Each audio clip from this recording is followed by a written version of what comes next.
Hello everyone, welcome back to Tech Helpline. In our channel, we show you how to use various applications and services throughout the internet. And in today's video, I will show you how to stream Netflix on Discord. So make sure to follow through the entire video. Don't forget to subscribe to our channel Tech Helpline and ring the notification bell for more useful uploads. So let's get started.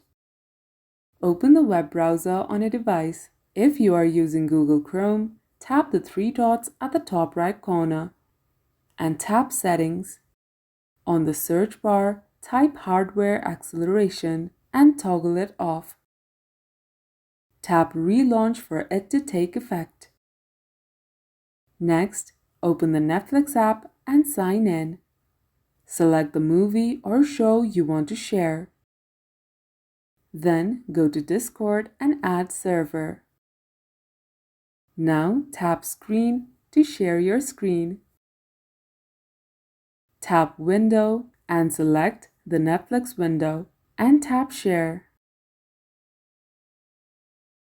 So that's how you stream Netflix on Discord. If the video was helpful, please leave a like and mention your feedback in the comment section below. Thank you for watching and we will see you in the next one.